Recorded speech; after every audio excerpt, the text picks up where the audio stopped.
I don't want to go a step further, because I don't want to sound like a pagan here, because it has a negative connotation. But ultimately, ladies and gentlemen, we need to raise the question for ourselves here in Europe as well. I don't want to be too specific, but I know that there are here people who are also Catholics, who are Christians.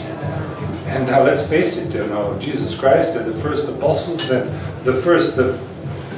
even the first Christians in ancient Rome were Jews. There were certainly not people from Niedersachsen, from Lower Saxonia. They were all killed, by the way, by Charlemagne when he became Christian. So again, I don't want to sound here like a Nietzsche or playing games with paganism, counter-paganism, but this biblical mentality, actually Old Testamental mentality, this is something we have to grasp first. This is something we have to fight against, in a sense, because this negative mindset in a conceptual way has affected us all, both in our imagery, both in our relationship, in our discussions and so on.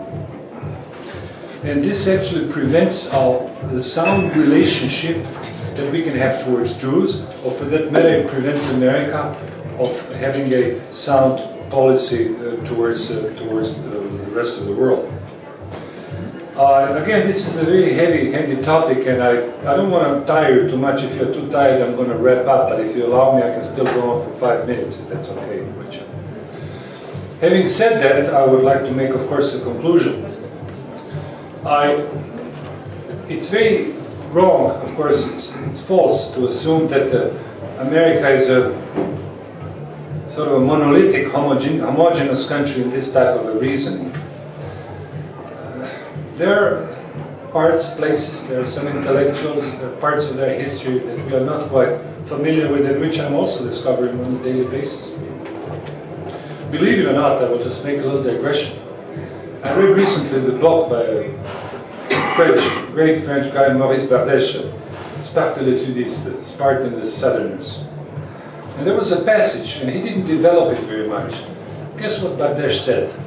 Bardèche said, you know what happened to Bardèche, he was not politically correct and so on. There was a passage he said, en français, I will try to say in English.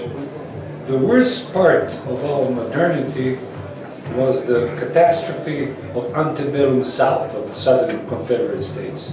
And this was far worse than Nuremberg of 45, and this was far worse than communism.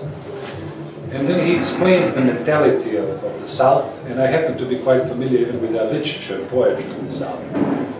And I guess it would take time now to understand all those details of the South, but the fact of the matter is this traditional society, in the sense it was more traditional than in Europe, because we had gone through liberal revolution in 1848, and even the Jacobin Revolution in France earlier than that. But ironically, just as much as we can criticize the Americans of being decadent, of being crazy, weird, or individualist, or whatever we hear sometimes, you will find still little spots, particularly in the southern part, like in Tennessee or Mississippi, Missouri, where people have retained those old traditional customs of heroism, honor, nobility, much more than in Croatia, for that matter, where people are very traditional, or Slovakia, or even Russia, if you can follow me on that. So he actually, Bardèche, read that book. It takes you 1 hour to read it. And I would consider that really a tragedy for the United States of America, especially what happened in 1866, because basically what happened 100 years later was the same thing, but on a more gigantic, on a more cataclysmic level, such as the bombing of Cologne, of even Brussels.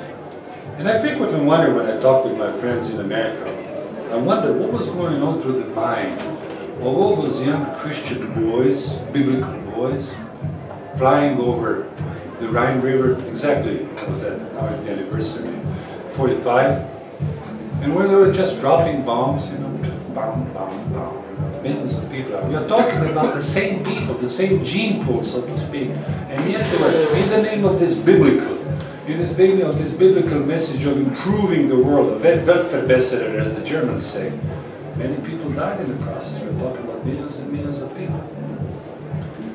Now, just before I end up, you know, because as you see, this is a very complex topic, and I expect some critical questions from you. I myself, I will change a little bit, I will digress a little bit.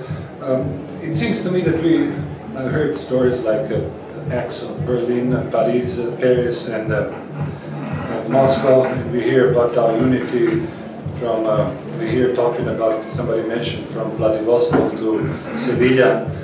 And I guess we heard that story from Charlemagne to Charles V, Charles V, who was Charles Charles de Gaulle and everybody. But let's face it, gentlemen, and I don't want to sound provocative or like an elitist. Look, we haven't been capable, Europeans, for 2,000 years to overcome our petty, tribal difficulties. And I guess now the stakes are quite different. We live in different times nowadays. I can talk to my Polish friends, and to my Russian friends, and to my Serbian friends. We agree on absolutely everything. This imperialism, decadence, liberalism, drugs, what have you. But when it comes to their petty little histories, they go crazy. They're capable of killing each other. So this is something that I consider our duty first to solve. We should not be now criticizing Americans for their quote-unquote ignorance or naivete or historical whatever. The fact of the matter is, what have we been able to achieve? The situation between Serbs and Croats in terms of their historicity, in terms of how they conceive of themselves and of me, has not changed at all since the breakup of Yugoslavia. I recently spoke with American Poles and German Poles. There was a concert by Vladimir, I guess, in Pittsburgh. And the Polish Americans started fighting, with the German Americans because of their history. You know what happened with Poland and Pomerania and Silesia in 1945. So again, I would insist, instead of using those big words about Europe, Eurasia, this sounds good, but it's a little bit too theatrical, too pathetic. Let's just first try to avoid our differences. Let's try to span our historical differences. Let's immerse ourselves in the culture of our neighbors. Most Croatian nationalists that I know, they cannot conceive of their Croatian nationalism unless they hate the Serbs. And I always ask myself a question: who won? Who benefits from our internal struggles in Europe? We know very well who benefits from this struggle. And this is something we need to avoid, ladies and gentlemen. I know the Walloons, I know the Flemings, I pretty much know your history. I know that the Flemings have been traditionally always helpful to Croatia since the 30 Years' War, since the 7 Years' War, since the Second World War we fought on the Eastern Front with the Flemings. But we just need to sort of combine and at this stage, ladies and gentlemen, I don't want to be too explicit. I have to be careful how I formulate my words because you never know. We don't have the thought police here, but nonetheless, at this stage, we have to look what our priorities are. Our priorities is not some vague anti-Americanism, or for that matter, stupid European, intra-European quarreling, querelle de chapelle, between Gallegos or Spaniards or the Catalans and Irish and Croats and Serbs.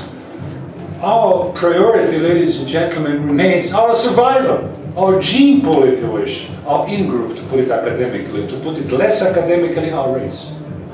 10 years down the road, ladies and gentlemen, we should disappear. Both Poles, Croats, Serbs, French, I don't know what. Thank you very much for your invitation.